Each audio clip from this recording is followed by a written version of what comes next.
The man who brought you Sex.com and Match.com has a new venture. It's Gary Kremem, and he joins us for the next big thing in tech from San Francisco. And there he is in San Francisco in our bureau. Tell us about your new venture. Thanks for having me on the show, Simon. Yes, so Sociogramics is about helping the underbanked get credit. Those are the people that are new immigrants and youth and those that used to have a lot of credit, and thin file people that don't have big credit files. And it's called Sociogramics, right? That's right, Sociogramics. So I was a new immigrant. I'm sorry to interrupt, but he mentioned immigrants and new immigrants. I was a new immigrant at one point, and I found it very hard to get a bank account. It is not to be underestimated. What are you doing in Sociogramics to help new immigrants get bank accounts? Yeah, it's totally an unfair problem, because you might have great character and people don't want to open bank accounts because you're not in the 3 credit bureaus. So we're using social media to help people, whether they be the new immigrants or youth or people who used to have great credit, but the financial crisis has hurt them, establish credit. Talk to me about the addressable market here. I mean, how many of these people are there? I mean, not having a credit record kind of makes it difficult to establish an account, to establish your financial presence. But how many people do you think this really is addressable to? Depending on how you slice it, we consider it kind of the so-called bottom third. I hate that word bottom, because many of those people are on top. According to a great organization, a great nonprofit, the Center for Financial Services Innovation, CFSI, who's having a great conference out here in San Francisco in June, between 80 and 100 million Americans are underbanked, so to speak.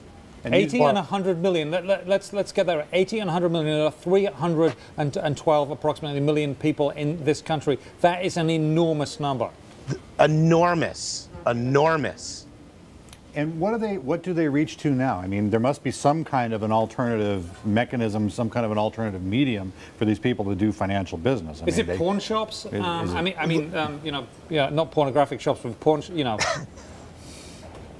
Yeah, so some use debit cards.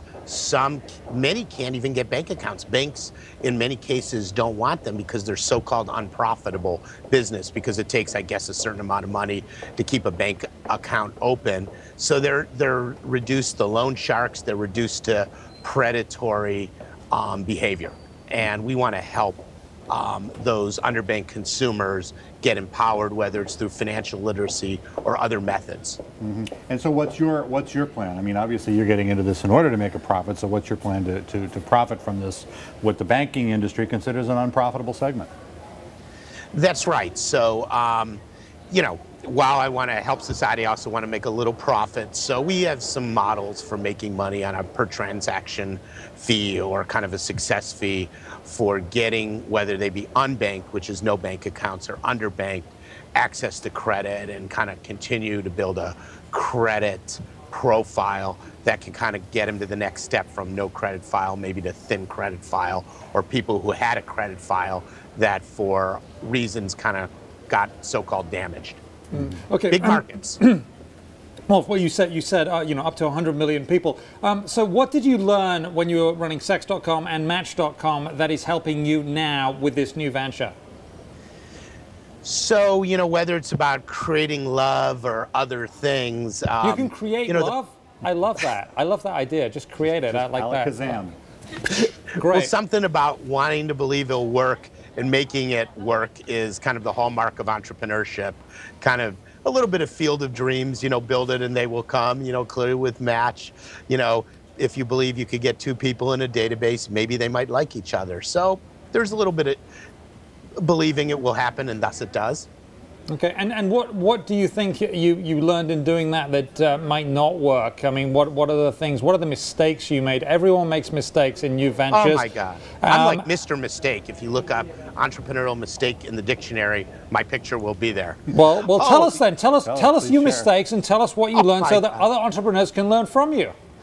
Oh, I'll tell you a great thing I learned. For example, I did another company, Clean Power Finance. I learned how great it is to get a great CEO. I've learned that sometimes people who start companies aren't the people who should run it. So like this company, Clean Power Finance, hired a world-class CEO, a guy named Nat Kramer. I'm a big believer in get the right person for the right job, and it's usually not the person who starts the company. Usually they're the wrong people. Like I know me, I'm not too good with people, so I get people who are better with people than me, and I'm good at the ideas, working on products. So that's number one thing I learned. How about that?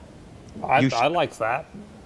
A lot of people who start companies think they should be the people who run it. I'm not a big believer in that. Usually it's a different skill set. Right, right. So ultimately down with sociogramics.